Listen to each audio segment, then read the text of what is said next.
Today we're going to be talking about how we use apprenticeships to build a high-performing workforce and high-performing teams within our organization. Let's see. There we go. So apprenticeship itself is a training strategy that we use. For the last several years, it's been a buzzword, a major topic of discussion nationally, as well as here in Utah. And that's why, again, we want to make sure that we define what it is. Apprenticeships combine paid on-the-job learning with formal classroom instruction to prepare workers for highly skilled careers and really get them engaged to be having a career that's self-sustaining and mid-level and has a career path to where they can advance within their career and increase their wage or income potential throughout their span of their career. Apprenticeships can be used for both youth and adults. We have men, we have women. They're not just construction. Although construction has done them for so long, there are some things that we can learn from them. We have seen that over the years, apprenticeships have been around for over 100 years, so they really are a time-tested model that can now be implemented and should be recognized as a valuable model in any industry. So we will talk about how there are apprenticeable occupations in every industry. In Utah, we've got apprenticeships in automotive and diesel, manufacturing, healthcare, IT, and we're developing more and more each day. And so we're really excited to see the growth that's happening here in Utah and the ways that we can support it. And so we want to be able to share with you how you can benefit from that and how you can be involved. Through apprenticeship programs, you can see there are elements that make them high quality. And with that, there are also company benefits, and we'll talk about that in a minute. But what makes an apprenticeship a high quality program is 5 essential components. It's paid, structured, on-the-job learning. There's ongoing assessments against established skills and competencies that are learned and taught in the classroom and on the job. So that leads us to the related classroom instruction that's required. There are also wage increases that commensurate with demonstrated competencies and increased skills and abilities. So as an apprentice increases their abilities, they're compensated for that. It also culminates in a portable, industry recognized credential and national certification from the Department of Labor when it's registered with the Department of Labor.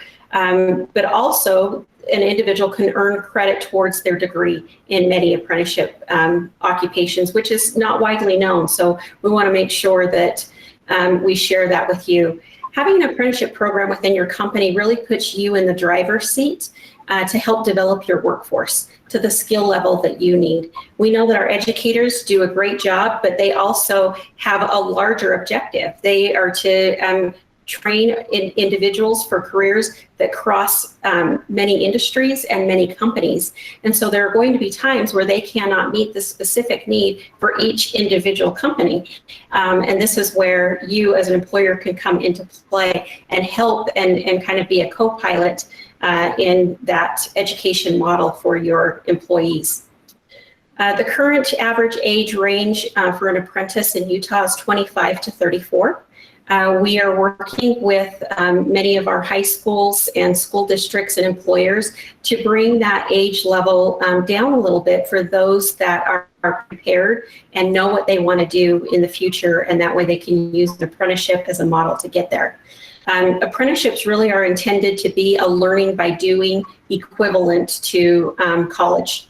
So therefore, we want to make sure that our programs are designed as a higher quality education experience. This makes it so that you as the employer can recruit for a program like this and develop mid-level professionals in your organization. Really, in the long run, apprenticeship programs balance the needs of the employers, balance the needs of the apprentice and existing employees, because it's something that can benefit your company as a whole and affect your company culture and really show that lifelong learning. I've shown here some company benefits that are direct benefits that a company sees when they participate in apprenticeship programs, but other indirect benefits that have been reported include increased innovation, improved morale from mentoring of junior staff, lower turnover, less need for supervision, lower error rates, an option to hire talent with company-specific knowledge and opportunities to develop your future managers and increase that size of your labor pool. So we can see that the apprenticeship model can be used for many things. One of the misconceptions that we see a lot of is the verbiage of apprenticeships and internships being used interchangeably, that term, where internships are usually shorter term in duration. They're usually 1 to 3 months.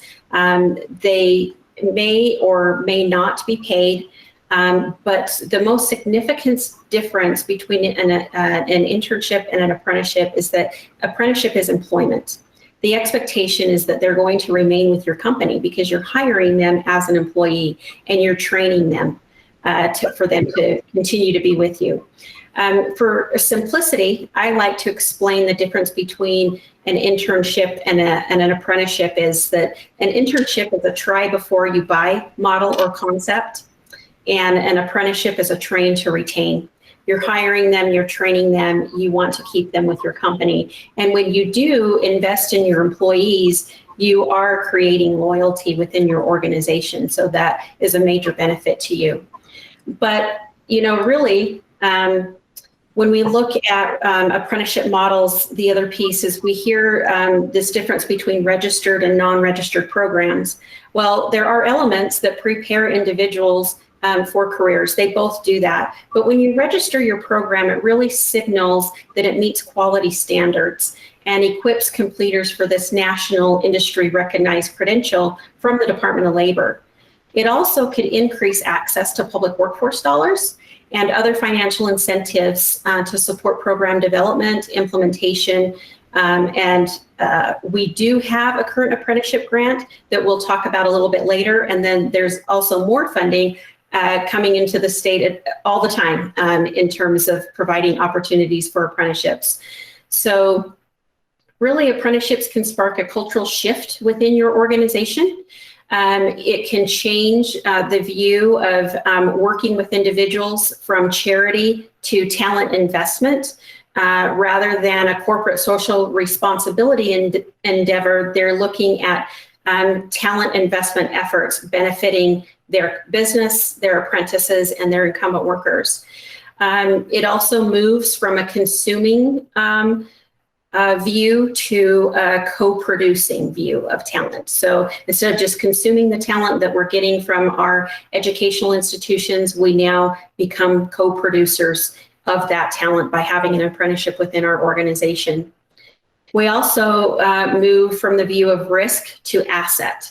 So by investing in young adults and workers that traditionally are hired through a regular recruitment process that might be otherwise be overlooked, employers actually can cultivate homegrown talent that is modeled by the employer's organization's values and create a culture of learning and mentorship, and again, their future managers.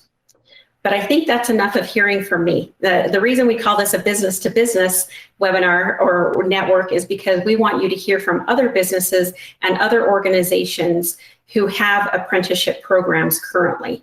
So with us today, we have 3 panelists. We have Karl Brailsford. He is with the Utah Electrical Training Alliance. We have Rick Jackson with J&M Steel. And then we have Jason Castillo with the College of Social Work. So, Karl, you have been in the apprenticeship space for quite some time. Can you talk to us a little bit about your organization, your experience, and things that you would like to share about your apprenticeship program? Great, thanks, Melisa. It's always nice in the state of Utah to have a Commissioner of Apprenticeship. I think Melisa does an outstanding job with that. We're always looking to improve the apprenticeship and opportunities that are there. A little bit of information about me. I am a product of apprenticeship. I'm in the building trades. I'm a licensed electrician by trade.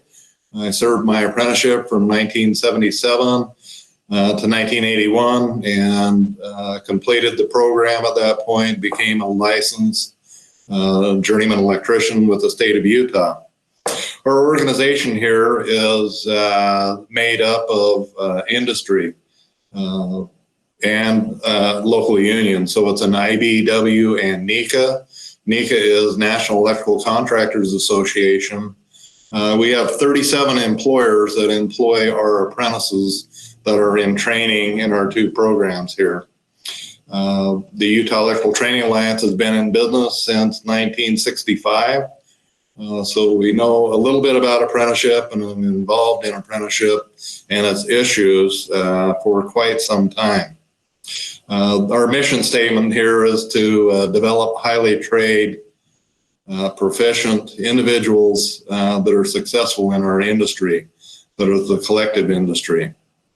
As Melisa, stated, our program is specifically 8,000 hours of on-the-job training, and then there is 900 hours of classroom training. And kind of the training dictates provisions with state licensing. Of the building trades in the state of Utah, there's 3 of the professions that are licensed: electricians, plumbers, and elevator mechanics. The reason we're licensed is because of public safety and health. I work closely with the State Electrical License Board to ensure that the licensing regulations are there and adequate to ensure public safety and health. But all of those professions can present hazards, not only to the installers, but to the general public. So the training and highly successful training is paramount in providing people that are competent workers that are there. Again, the living wage that Melisa talked about is part of our standards. The standards is what we have registered with the Department of Labor. Entry level coming in for apprenticeship program is usually 50% of the journeyman's wage rate. Currently, our entry level positions are $18.60 per hour, plus a benefit package. And the apprentices work and receive an increase based off of their knowledge, skills, and abilities and the performance on the job. They can go a 4% increase of our journeyman wage rate every 6 months, providing they're progressing along with their apprenticeship program and according to the needs of the standards.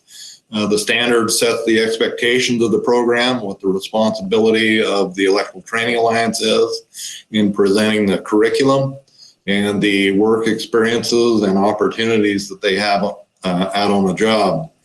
When you think of electricians, most people are associated with residential electricians that perform, the residential type construction. In the state of Utah, that represents about 60% of our market in electrical construction work. The balance of it being the commercial and heavy industrial. With the Department of Labor, they've determined that the electrician trade is a hazardous occupation, and it limits the ability of journeymen to apprentices. The maximum you can go on federal projects is 1 journeyman with 1 apprentice. The state has recently changed the criteria of ratios within the state to allow greater numbers of apprentices per journeyman. It's against the safety criteria of the federal at this point. But in order to be competitive, to train new people coming into a high demand profession, the ratio is something that needs to be addressed. Safety and health of workers is also a concern on some of the heavy industrial type work that we have in our industry. Part of the career paths that Melisa talked about, the apprenticeship is the beginning here for us. That is our focus at the Electrical Training Alliance, is get them on that pathway to become a journeyman inside wireman. The other career pathways that are there, I always kind of refer me and a few associates that I have. Once they reach that journeyman status, they go on to become your foreman out on the job, general foreman, project managers, estimators on the job. I've done all of these things in the electrical industry. There's been some apprentices that have gone through the program while I have been here that have went through that career pathway as well, and then have started their own businesses or have bought into some of the existing businesses where they're actually employers now employing apprentices, looking for that talent as people come through. We always need worker bees. We need the people to install the product. Some people, that's all they want to do, and they're really proficient and good at that.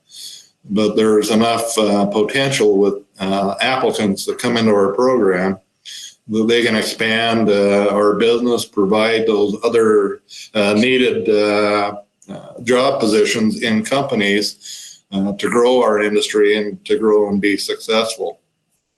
A little bit about our numbers in our program. We do have 938 apprentices in our program that are employed by our various contractors, and then we provide the training for them here at the Electrical Training Alliance, 900 hours over the course of the 5 years of the credential for the electrical apprenticeship program. We have the benefit of having a national organization that assists us with our curriculum, and then our local committee can choose what we do to meet our local needs here. Specifically with our program, we've focused a lot lately on our process control instrumentation for some of the manufacturing facilities that we do work with. We do a lot of work on data centers, so we focus on generators, battery backup systems, and recently we had the initiative here to apply for a state grant for vehicle charging systems. There's some federal dollars coming for a new infrastructure for car charging stations throughout the country. We are up to speed and offering the credentials for that. A little bit to finish up. I never got a timeline, but apprenticeship is a great model for businesses. Being able to see people come into the industry. Our average age here, Melisa said it was 25 to 34. Our average entry first-year apprentice is 29. So we have a little bit higher age rate of individuals coming into our program. The majority of them have an advanced degree scholastically that come into the program. They do very well and are eager to get a career continuation once they see the opportunities that are available with our employers. And once you have that journeyman inside wireman, there are plenty of other opportunities if you want to go, beyond the basic skill of journeyman inside wireman. The focus here at the Electrical Training Alliance is worker safety and customer safety. We install things according to National Electrical Code, and our emphasis is always on safety here. A little bit about our application process. We're EEOC compliant. We're kind of a non-traditional trade for some of our female apprentices. We currently have 32 female apprentices out of the 900. So that's kind of where our percentage is. With that, we continue to do outreach programs for that. And the majority, all of them, are successful in our industry. So, we're continuing to see the need for that. Thank you, Karl. And wow, what a broad array of electrical occupations. Like you say, when someone thinks of an electrician, they think of someone building a house. and you forget that there's these electrical components in so many other industries. So thank you for reminding us of that and bringing that to light. And we certainly applaud your efforts as well in what you do to recruit women into your trade and supporting them throughout your organization. We've seen some good things come from you on that, so that's great. If I can ask you one question, your program now, is it a hybrid program where you have a certain number of hours, but they can complete it sooner than the 4 years that it was previously? No, ours is a format program that doesn't have the hybrid capability. We have the ability to transition to a hybrid, but it's the feel of our committee to remain our traditional program. Great. I only ask because I know that there's so many different models out there, and so I want people to kind of hear different and see that it's not just a certain way, but it really truly meets your needs. And since that lockstep model is what meets your need right now, that's great. So the state license board requires the 8,000 hours of on-the-job training. So the hybrid, may get you through the academic a little bit quicker, but you still need to serve those on-the-job hours. Gotcha. Makes perfect sense. Thank you, Karl. Let's give some time to Rick Jackson. Rick Jackson is with J&M Steel, and we want to hear a little bit about you and your program, your perspective. Thanks for having me.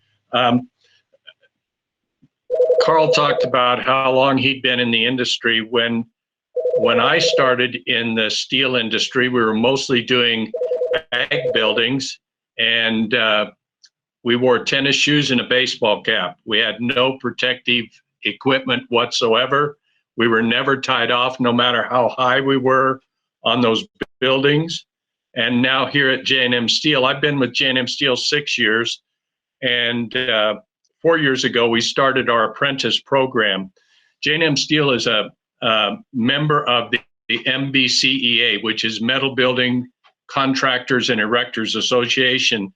And one of our industry leaders in New Jersey started an apprentice program, and it's registered with the Department of Labor. It's called Metal Building Fabricator and Erector. Metal Building Assembler and Erector.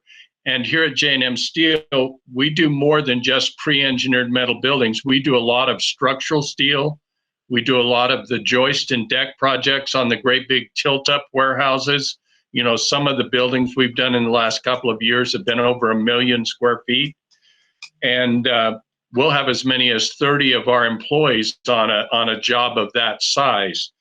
We have men that are trained as crane operators, and they go through a separate program to become a crane operator. When we have a new employee come to us, they spend 1 week in the classroom before they ever go to the field. We were having a problem with our company with a huge turnover. We have about 100 employees in the field. We're probably the second largest steel erector in Utah.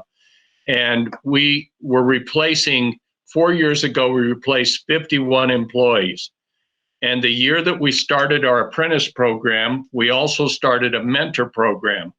And with our mentor program, when the man is done, I should say the man or the lady, we do have one female apprentice.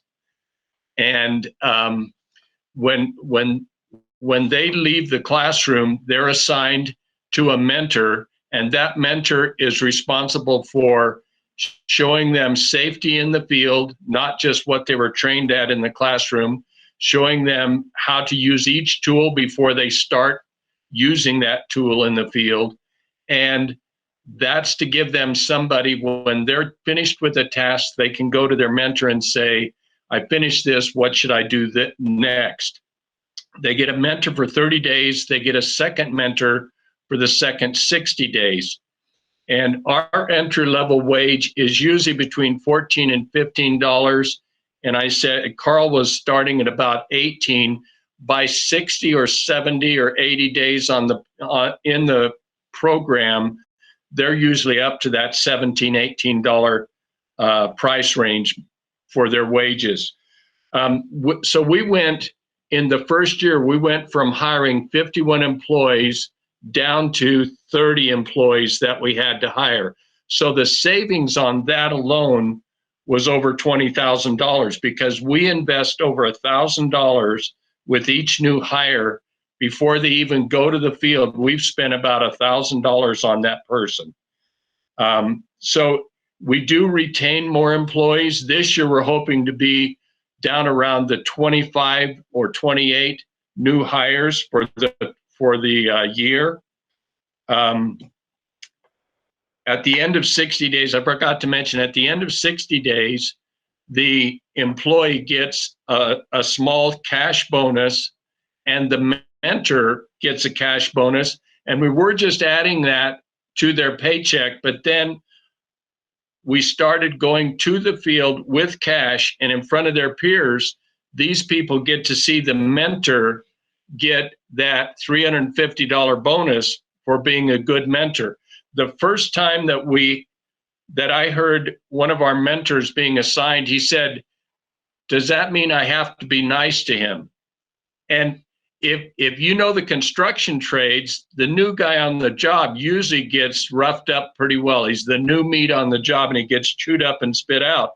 With the mentor program, they've got an ally on that job, and that ally is helping them learn the tasks that they're going to learn through their apprentice program. Our apprentice program is 4,000 hours. It takes them 2 years to get through the apprentice program, and they get a certificate that they get from the Department of Labor. That certificate moves with them. If they went from here to Florida, they could hand that to a new employer and say, "I'm a journeyman iron worker."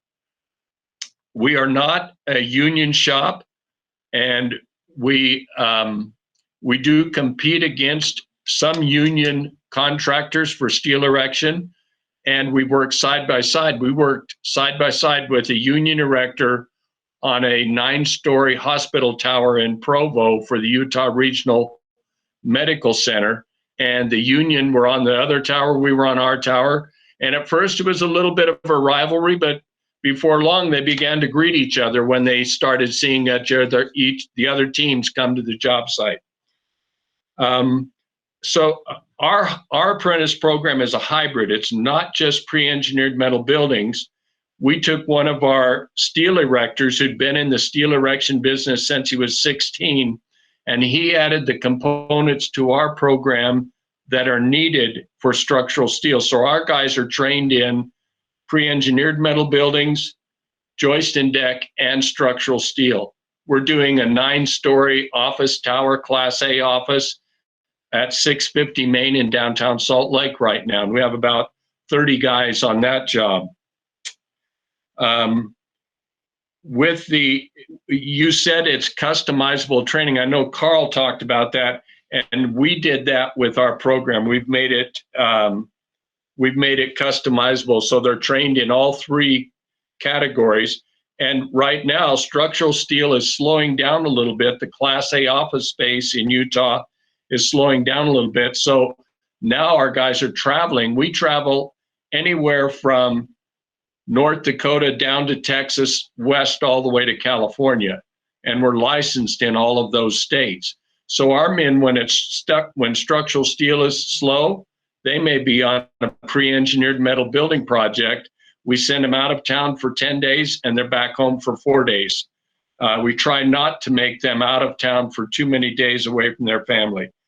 You mentioned diversity in the apprentice program, and I'm happy to say we have a Japanese employee, we have Hispanic employees, we have African-American employees, and we have our one female iron worker. And she's now halfway through her apprentice program. We also have used this program to bring in young folks from Job Corps from Clearfield. We've had 3 employees that we hired from the welding classes at Job Corps, and that seems to be another good stepping stone for them. So that's what we do in our program. It's been a great help to our company. It's helped with our retainage, and our employees know that if they leave us and they have their journeyman ironworker certificate that it's like having it's like the first time a kid comes out of college with a bachelor's degree, he may earn $40,000. If they finish the apprentice program, and I think Karl would probably say the same thing, 2 years into our apprentice program, they're going to be earning close to that. Is that true with your people too, Karl? When they finish the apprentice program, they're making the wages that people do coming out of college as initial employment. So that's all I have to say. Thanks for having us. That's great. Thank you, Rick. And I appreciated you hitting on some very key points in, the different models that each of these programs have, and showing that we have union apprenticeships, non-union apprenticeships. We have group programs where Karls has a full group. We have individual programs. So again, those that use intermediaries, or for a single employer that has their own. So really that's what we try to do, is show the value of these different programs. And knowing that we had Karl that's been doing it for years and years, Rick, who established their program at J&M Steel just 4 years ago. And now we're going to turn some time over to Jason Castillo. He is with the University of Utah College Office of Social Work, and he is just developing a brand new program. It was just recently registered, and we're really excited about this because it's one that we would consider a non-traditional area that we have typically seen registered apprenticeships in, but that we are going to see more of. And so we thought it was really important for him to come and share their program, what it is that they're doing, how it's embedded within their degree programs, and then any assistance that you received from DWS in helping you set up your program. Thanks, Melisa. Thanks, Alexia, for the invite. And Karl, 1977, Rick, 4 years. I'm listening to both of you as like going, oh my goodness, like you have all these data, the information, the numbers, and I'm not quite there yet. So it's a pleasure to hear both of your kind of maturation and development. Certainly something for us to aspire to in our program. So again, as Melisa mentioned, my name is Jason Castillo. I'm a faculty member here in the College of Social Work. I'm the director of our Bachelor's of Social Work program, and I'm also the director of our Substance Use Disorder Treatment Training Certificate program. So how's that for a mouthful? So I just always say SUDC for short. I'm going to take a little bit of a different approach than my colleagues, just as far as, just for context.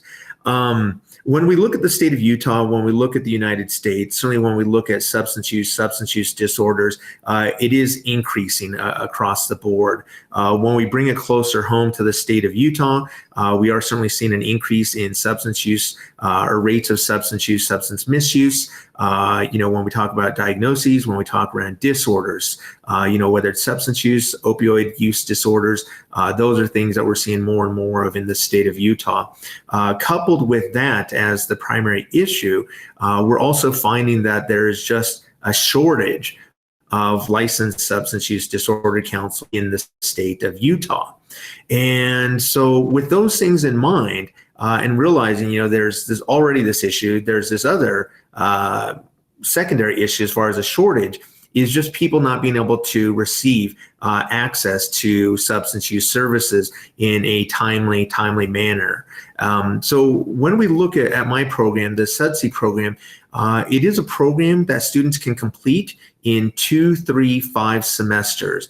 It is a program that is focused on substance use disorders. So when we talk around dynamics of addictions, when we talk around professional development, when we talk around, counseling, how do you serve as a counselor working with individuals, with families, with groups, right? How do you conduct an assessment? How do you conduct screening? How do you facilitate individual, family, group sessions?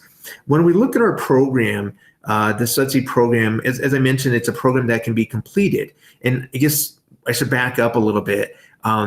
Brand new to apprenticeships, as Melisa spoke about. I'm a professor that I teach and I conduct research. So with that in mind, this is just an extremely brand new area. The U.S. Department of Health and Human Services, the Health Resources Services Administration, recognizing this as an issue and a problem across the United States, has now made investments for educational programs such as the University of Utah College of Social Work SUDSI program to educate and train persons to enter into these areas. So seeing the SUDSI program as a vehicle really contributing to the training and development of students, we already have the programming, the curriculum, which is comprised of a didactic instruction. So what I mean by that is students are in the classroom for 2, 3, 5 semesters. In addition to that, students are also required to complete a 200 to 450 hour field practicum placement. So again, didactic instruction, anywhere from 13 to 19 credit hours, and then also 200 to 450 hour field practicum placement. And so as Melisa was mentioning, there's a difference between internship and apprenticeship, right? When we look at the internship, it is kind of the appetizer, right? For a lack of a better word, 200 to 450 hours is just not a lot of time, right? And so when we look at this apprenticeship, we are very much looking at around 1,000 hours. We've worked closely with Melisa, Alexia, DWS, and then also with Patsy Miller with the State of Utah Department of Labor to help the SUDSI program in becoming this registered apprenticeship, sponsored apprenticeship. I know Melissa's been talking about hybrid and intermediary, so these are kind of words that I'm just now learning about, and so we are very much going to be an intermediary registered apprenticeship site, working with a number of our community-based agencies across the valley that do provide substance use services to clients across the valley. And so when we look at students, trainees in the SUDSI program, again, they complete 13 to 19 credit hours of didactic instruction. Following the completion of their coursework, they then go into their field practicum placement. Again, 200 to 450 hours. Like, Jason, that's quite a range right there. And so one of the things I need to mention around the SUDSI program, and this really has to do with the Division of Occupational Professional Licensing, really the different levels of license that SUDSI students can earn. And so the first track is really that of a substance use disorder counselor.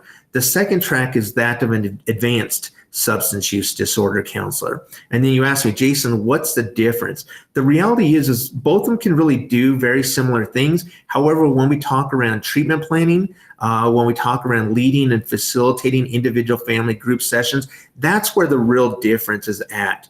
But when we look at our students, how to engage with clients, how to conduct intake and screening, how to conduct a biopsychosocial assessment, how to lead, facilitate, whether it's individual, group, family sessions, how to conduct case management, how to write professional notes, how to refer on to other community-based agencies. So when we look at SUDSI and ASUDSI scope of practice, that's really the gamut that we're looking for. Again, once they're done with their coursework, they go and complete the 200 to 450 hours. Students that are in the SUDSI track, they complete a 200-hour field practicum placement. ASUDSI students complete a 350-hour field practicum placement. Students who are working on their bachelor's of social work degree and the SUDSI certificate, they complete 450 hours. Right. And so really, when we look at the SUDSI program, we do look at it as certainly a pathway program to if a student is looking to earn their bachelor's degree, if a student is looking to earn a graduate degree. A number of our students, they do come from Salt Lake Community College. So we do have an established relationship with SLIC and, really building that pipeline, getting our students into the SUDSI program, into the BSW program. And it's not uncommon for our graduates of the SUDSI program that, heck, I love school so much, I love practicum so much, and I love being in debt. Let me just go get my graduate degree, right? And so along those lines, it's not uncommon for our students, many of whom thought, higher education was not in their field. It's not. We do have a number of students that are in recovery themselves, and they do say, my background, my history, it just doesn't lend itself really well to me succeeding, in college. And I've got to tell you that the students that I've had in the SUDSI program, their maturation, their development, just seeing them progress and advance, not just in the SUDSI program, but then advancing into the bachelor's program, then taking the national examination, applying for their first job, right? And so when we look at the SUDC program, and it takes me a while to get to places, right? How about this? Melisa was saying that we just became a registered apprenticeship. And I got to tell you, March 16th, 2021, that was the exact date. So we're brand new to this, like 2 months old. And so we're still trying to figure out, how do we go about, identifying our respective apprenticeship partners to work with. One of the things that I've shared with you is, 200, 450 hours, not a lot of time. One of the things that we've communicated with Melisa and Alexia and State of Utah Department of Labor is, we are really looking at this 1,000 hours really to afford our students, trainees, graduates with this opportunity to go into the field. I know Melisa in her presentation was talking around, specialization, customizable type of training and programming. And that's really what we're looking for here, is to afford our graduates really with increased additional time to demonstrate the knowledge, the skills, to be competent, to be ethical, to be professional substance use disorder counselors. So whether we talk at the public level, talk at the private level, that's one of the things that we always hear from executive directors is like, hey, one is when we talk about turnover, when we talk about burnout, when we talk about, folks just, man, we're not ready quite to put them in the field. This, when we talk around this apprenticeship opportunity, is very much that opportunity to lend to further developing the students and trainees, right? One, being able to work with the agencies as far as helping to ensure that, hey, this is a SUDC graduate, that one, they are committed, they're knowledgeable, they're skilled, they are going to maintain in the workforce. And in addition to that, filling that gap where there's shortage of substance use disorder counselors in the state of Utah or in this particular area. So we're excited to be a part of the apprenticeship program, working with Melisa and Alexia, and hopefully, invite me back in the future, and then I can share data like Karl and Rick, and certainly some success stories. Thank you, Jason. I really, truly think that it's good to have the perspective of the group that we have, different industries, different levels of engagement of where you are with your apprenticeship programs. One of the things there's a couple things that excite me about Jason's opportunity. One, it's embedded in a degree program. So it's really kind of a completion strategy. How many people do we have that are starting the university that don't finish? Or how many people do we have that start and complete, but then they never work in their field of study? And this is a way that we're able to guarantee that. And they're also coming out with their degree or their certifications with experience, because they've been working in the field through their apprenticeship. His model also has kind of a pre-apprenticeship and apprenticeship component, because you start your training initially. You have to have some baseline coursework before you could do your internship. And then your internship builds into your apprenticeship, but all of that gets them towards and counts as credit towards their full apprenticeship. So this is really that well-rounded model of the pre-apprenticeship to apprenticeship, but that also can lead to a degree. Because Jason has a grant from HHS right now as well, he's able to have additional funds that offset the cost of the tuition, that helps to pay for their wages, and their internships, but also, those wraparound supports that they might need as part of their program to be successful. So we're excited for you, Jason, and where this can lead you. This also challenged us to look at what are the job descriptions of these types of jobs, and how does that align in what we call RAPIDS codes, or the Department of Labor world, and cross matching what those skills were and what those work processes were. So we really appreciated having that opportunity to help you with that. And we look forward to seeing the agencies or the employers that sign up under your program, and we'll be there to continue to help support you. So thank you for that, and for presenting that information. I want to turn some time over to Alexia so that she can talk to us about funding and resources that are available to help with our apprenticeship programs here in the state. Great, thanks, Melisa. Right now is a great time to be involved in the apprenticeship world in terms of funding. a lot of funding just right now is being directed to apprenticeship, and that's been pretty new in the last few years. So I will tell you about a few of the grants I know of in the state, and then I'll talk a little bit about my role when it comes to apprenticeship as well. So Workforce Services does have a grant. This grant is really around diversifying apprentices and diversifying the industries that have apprenticeships. We were able, since this was a grant, to kind of widen our eligibility criteria. Probably most of you know that Department of Workforce Services does have funding to help with education, but generally that's targeted towards individuals who are either low income or recently laid off. So this grant really gave us the opportunity to serve those people who might just kind of be just barely kind of making it, or help incumbent workers. And so we've been really excited about this grant.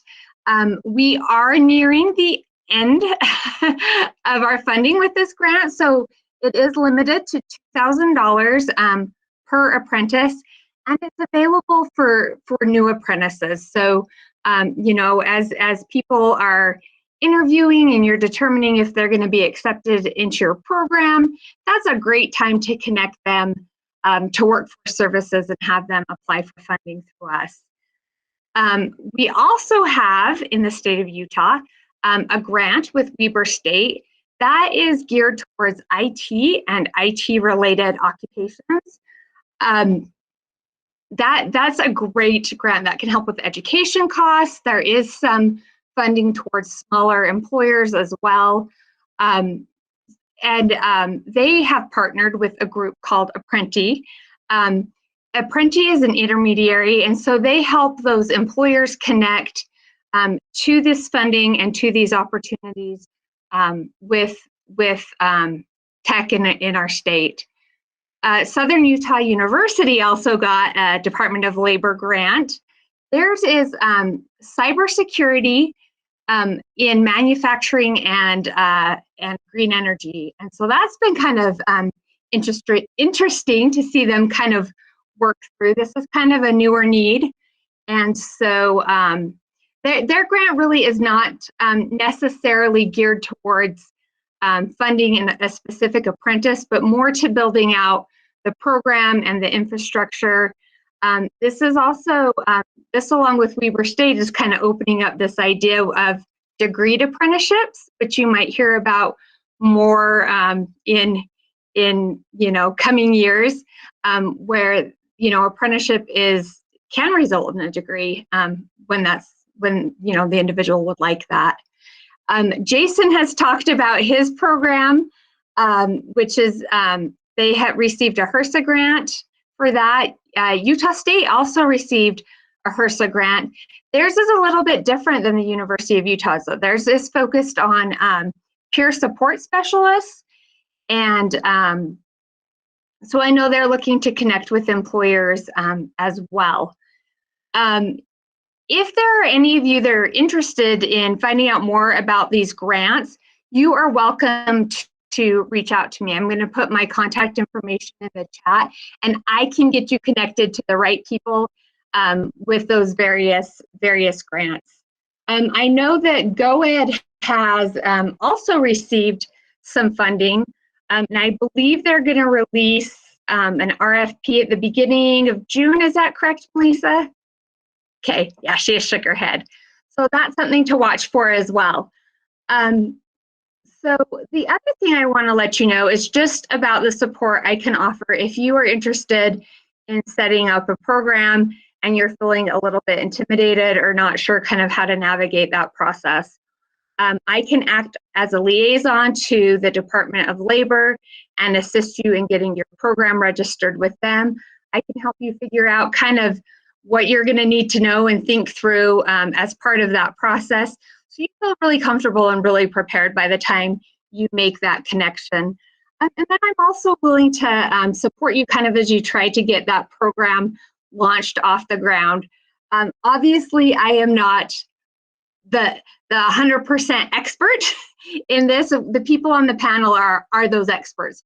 So I can, if you're struggling with some things, we've got a team of people in Utah who want you to be successful in your program, and we can connect you to people who have the experience to help you really just kind of launch your program. Thank you so much, Alexia. I think it's really crucial that people understand that there is a large support for apprenticeship programs moving forward, and really looking at how it can be used as a talent recruitment strategy, as a workforce development strategy, as a skills changing strategy for your incumbent workers, but also helping your workers to grow and advance within your companies. Like we mentioned previously, when you invest in your employees, they remain loyal to you, but it fosters that culture of lifelong learning and knowing there's always going to be something new to learn, but also with that, something to give. I really liked Rick, where you mentioned that you offer bonuses to your mentors. I think that's a really key thing, and I haven't heard a lot of that. We've had heard of some of that, but I think that's great because that is a motivator for individuals. Cash is usually a motivating factor, but you get something out of it when you mentor someone. And sometimes you don't know that until you experience it, and then it makes you want to give even more. So hats off to you and your organization for doing that. I think that's awesome. We do have a few minutes for questions, and while you think about the questions that you might have, I also want to share this last slide with you for some additional thoughts here. Are you seeing the slide again, slide presentation? Is that a yes? Okay, great. So when you look at these questions here, if you answer yes to one or more of these questions, then apprenticeship might be a solution for your business. Are we asking you to abandon your recruitment strategies that you have now? No. What we're looking at is that this is an additional strategy to include in the things that you are already doing. Apprenticeships normalize your recruitment and training process for repeatable results. So this is something that if you want to continue to build and benefit from, and make sure that each of your employees are obtaining the same resources and the same training and have the same opportunities, this is something that helps you to do that. One of the things that we've heard from individuals as well is that they don't really know how to advance within their companies.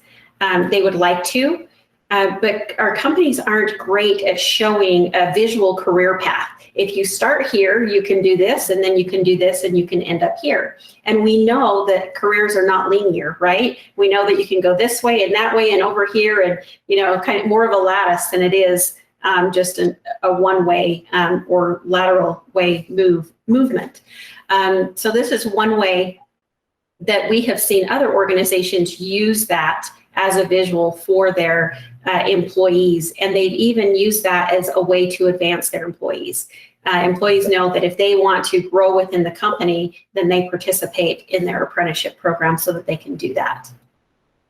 Do we have any additional questions? Not that I can see. Any parting thoughts from Karl, Rick, or Jason? This is Spencer, but I have a couple questions. Great. So we're doing additive manufacturing, 3D printing down here in Price, and we're really wanting to grow that. We actually have, I think, we have 6 internships and 30 employees. So like 20% of our people are actually interns from the high school or university. And we would love to get them into apprenticeship programs. So how do you come up with criteria? How do you come up with, I don't want to say checklists, but we're also working with the university to create additive manufacturing certificates and associate's degrees, bachelor's degrees with USU Eastern. How do you come up with all that criteria to say this is what industry accepts, or this is what our company needs? Sure. A great question, Spencer. Honestly, the first thing we like to do is identify what occupation it is that you're looking to have be apprenticeable. And then we take a look at that job description and we help you identify with the Department of Labor what the work processes would be for that. So we will look to see if there's one that's already established, and if not, then we'll work to see if there's something that's close to it and see what we need to add or take away. That's something we were able to help with Jason, in that we found a template and we were able to hand it over and say, is this what you do? And if it is, great. If there's elements that you need to change and you say, well, this is kind of what we do, but we need to take this and this out, or we need to add this and this skill or certification, then we can certainly do that. So Alexia would be your best point of contact to work with on this, and we would definitely be able to explore that a little bit more with you. Okay, thank you. You're welcome. Nikki, did you have a question? I did. I was just wondering about people that may have a criminal record. I was just wondering if that would bar them from obtaining, the final license in any of these apprenticeship programs, or if I'm just curious about that.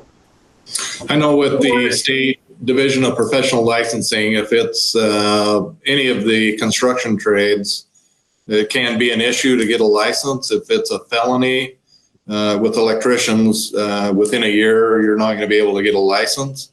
After the 1 year time, you can, but you would need to enter into a stipulation order with the state that has requirements for individuals with criminal history. So really, Nikki, in our program, we have some of our employees who still report to their probation officer, and they look at this program and we look at this program as a way for them to really bring themselves up and out of, where they ended up because of wrong decisions. So I think an apprentice program, if it's done right, can really help people get a career. It's more than just a job, it's a career. And Karl, I think you would say the same thing. And Nikki, I would say also with the subsidy program that students are able to get admitted into the university. They are able to get admitted into the subsidy program. And when we look at the field practicum placement, they do have to fill out the application. And once they meet with the field practicum site, they are placed. Certainly when they take the national examination, when they apply for employment, different types of employers, have different requirements. But yeah, our students with criminal backgrounds or backgrounds, they have successfully been entered into the program and secured employment. Yes. Yeah, and I was just going to add to that, Nikki, it really is based off of the employer. Where they may have issues, may be some that have federal contracts or very high security areas. So this might be something like at Hill Air Force Base, some of our bases around the area, a place like Boeing, some of those that have that really high sensitivity, they may have issues there, but we do have a large number of programs that they do not let that be a hindering factor for them. So thank you for that question. That's a great question.